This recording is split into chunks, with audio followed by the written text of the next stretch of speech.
It's begun. The dissembling of America has begun. The separatist move by blacks and others it's begun. We are making a dent. We made a tremendous dent. The dent is absolutely fathomless, and our opposition's going crazy. They don't know what to do. They're running around putting their fingers in this dike and that dike, and we're in the television, we're on the internet. We're talking about Aryans worldwide and using whatever means possible to achieve what we're trying to achieve. We must secure the existence of our race and a future for white children. I'm about as extreme as it comes, you know. I'd love to just take a little Jewish child out of her mother's hand and feed the whole family with it, you know. I believe that Adolf Hitler was one of the greatest men of our race. I mean, they're really mentally ill, and they probably really need some help. I don't think they're all mentally ill, and I don't necessarily think they all have single-digit IQs. They obviously are very limited in their thinking. You guys have painted this picture of this, that all we are is just fucking idiotic, uneducated, chaotic, fucking violent drunkards. If they call me a Nazi or a criminal, well, they probably call me even worse than that. I don't care. That stuff falls off me like water off a duck's back.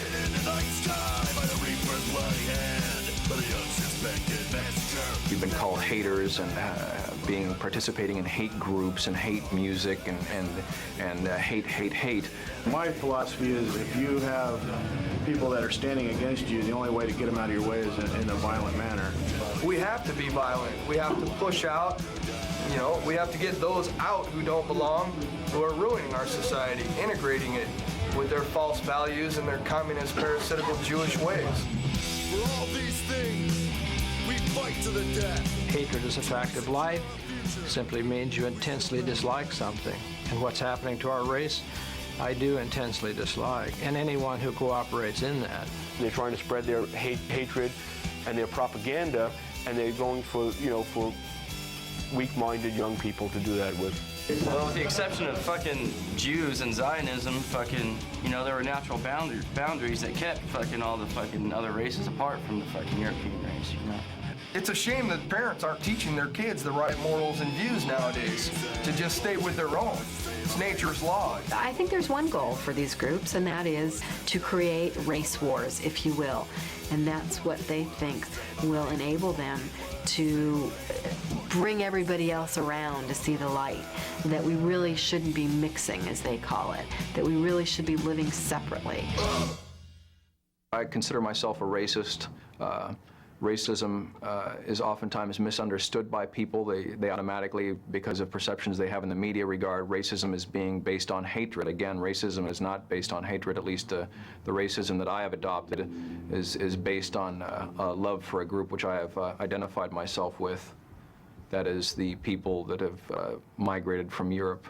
I would call what I am doing racial eclectics. In other words, we pick and choose whatever idea fits what we're aiming for.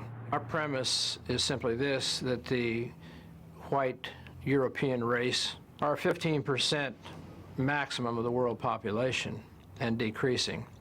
And so our main issue is simply to advise and educate enough whites that they'll realize the predicament they're in. A race becomes a religion to us. In 1993, I became involved with a publication called Blood and Honor, a publication that was dedicated to the philosophy of National Socialism relayed through popular medium, namely music.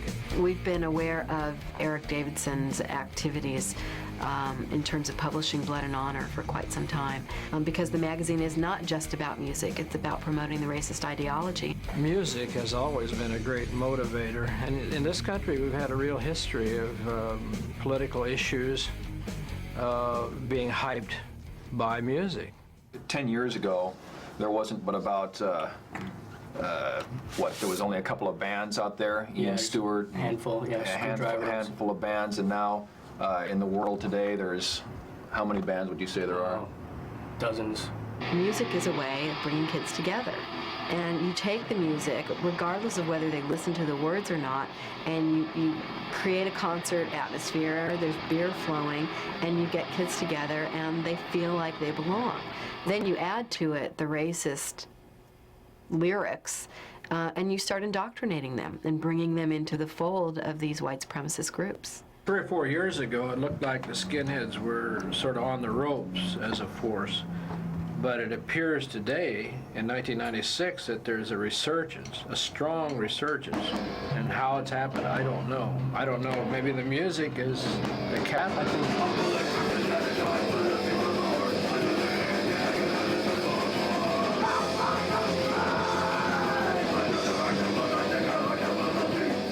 The type of music we play, we label it ourselves because, you know, you got punk rock, you got heavy metal, you got all different forms of music.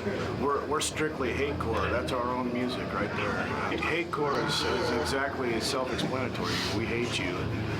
You know, if you like us, basically, then we don't like you. You know.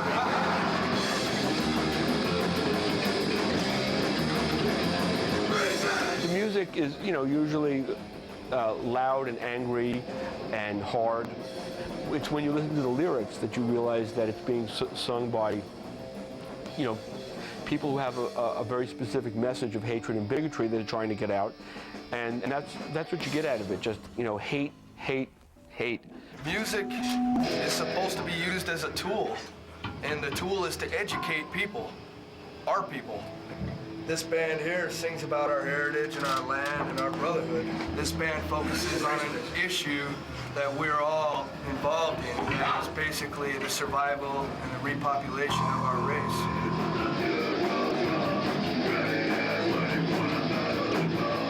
Actually, they're kind of a rock and roll thing in a way with a little less roll. They draw great crowds when they play, when somebody allows them to play. Basically, they're pretty much, they're banned from all major nightclubs. The clubs are owned by Jews and commies and all kinds of other homosexual scum. I would guess that it would be very, very hard for them to get bookings in any kind of an established club or concert venue. You know, the kind of people that follow them are very unhappy and violent-prone people who will tend to, you know, maybe get drunk and fight. We like to party in a violent way. I guess it's just a symptom of the youth today. It happens. It's fun. It's a skinhead type thing, you know, like to go out and put the boot in, you know. Sometimes the wrong people came to our shows. You know, they were reminded that they weren't welcome there. Violence is on our minds when we see people that shouldn't be there. When we have shows that are nationalist shows, people will come who are against it, anti-fascist and all, but they won't come without the police because they know what they're going to get a boot party if they do come along. There's been quite an increase in the number of violent crimes committed by these people. It's no longer an issue of it's just a bunch of people who are espousing racist views and marching in front of City Hall. But now we're talking about violent, murderous acts being committed in the name of racism. If you want to call it genocide or ethnic cleansing or purging, you're more than welcome to label it as that, but violence is a part of our program, and violence is a part of nature, and to ignore it or to try and label it as something else is hypocritical. We would like to resolve our differences by peaceful means, but if those means aren't available, then we'd have to seek other means to resolve our differences. Like in all politics, if negotiation fails, then force prevails. I tried to tell you, baby, it don't make no sense. Now you got me, baby. we still do our TV show. We're on the internet. We're bigger than we ever were. We have just published a report called The Web of Hate, where we are trying to expose the fact that they are being very sophisticated in using the internet to peddle their wares in a way that they never could have done before. We got 81,000 hits on our webpage last month alone. Morris Dees himself said once on television, he said, well, the Klan I can deal with, a lot of these Nazis I can deal with, but those Metzgers, they're beyond the pale. I was actually shocked to find out that Metzger was free, and I was just shocked to find out today that he's running loose among regular decent people. And that's very, very scary to me because I know he's someone who preaches hatred and violence, and he's a very, very dangerous man. Dangerous? I hope I'm dangerous. I hope my ideas are dangerous. What kind of propagandist would put his face on his own newspaper? One that has never done it before and finally decided to do it. My God. You're a dangerous man, Tom. I'm already getting letters. Send me more pictures from the ladies. Any comment on that? I'm gonna throw up. He still has the ability to reach out to young people. He has a way of talking to them that somehow makes them feel like he's the leader. I just try to be the Johnny Appleseed of the racial separatists and to talk to white people and say, hey, no longer can we solve this by sticking our finger in the dike. The dike is going to go. He talks a lot about leaderless resistance. Leaderless resistance certainly provides, you know, a shield between him and these violent kids who are out there acting out their racist views while he can sit back and watch them do it. I would rather have comrades in arms. I want people marching beside me, not following behind me. The leader-follower thing sort of bothers me, because that's sort of like I'm way out in front and where are my troops way back here? Are they gonna, I want them right here beside me when I march down the street. If that's what a leader is, I'm all for it. Just like in any other gang, they look to this sort of gang mentality for security. They look to the violence to, you know, make them feel bold and brave, and they look to the racism to make them feel superior. Hey brother, across the border, let's proclaim our new owner. From the lands of the ice and snow, it's a home where the north winds blow.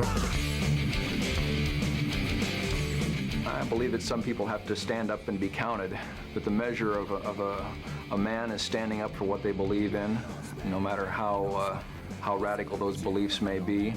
As far as genocide goes, that's like asking a paraplegic to take the garbage out with no hands. Right now, we really don't have the means. If the means was available, I think a lot of people and myself would consider it as an option. When I look at people like Eric and other young people like him, it thrills me to death because this is the future leadership. I think the big concern now is what exactly are we going to do with the power once we have it? My view in 25 years would be that we had reversed the process of disintegration for white culture and white civilization, Western civilization in North America, that we would have sealed our borders, cut off immigration, and then gradually return people of these various races to areas of their homeland. It's going to take a tremendous amount of young white men all throughout Europe, Eastern Europe, Russia, Ukraine, Australia, all over this world to be the new echelon. I mean, these kids are going to be great. Our generation screwed it up, but I think this generation coming on are going to have leaders that are not going to screw it up. Love is the breeze of life. It can save the world, and it can change the irons of strife. You know, you can call us anything you want to, crackpots or fringe or what have you. It's the fringe are willing to put their own personal interests or selfishness aside in the cause of something greater that really that move the mountains and make the world turn. You can think of it as a virus. You know, it's sort of little bits of it here and there, and if it all sort of explodes, it could be a very, very dangerous thing for all of society. I'm for exterminating all non-European races, but that's not reality. What I would do right now in this day and age, I'd like to send every single race that isn't of European descent back to their own country, and then in time figure a way to rid the world of those who were not European. You know, hey, everybody's got a dream. The birds that fly above were all created out of love. Love is everywhere, it's even high up in the sky. You'll find a lover if you go down on the ocean floor. Love is all around, it's even in the ground. in the air that we breathe, in the flowers and the trees. There's love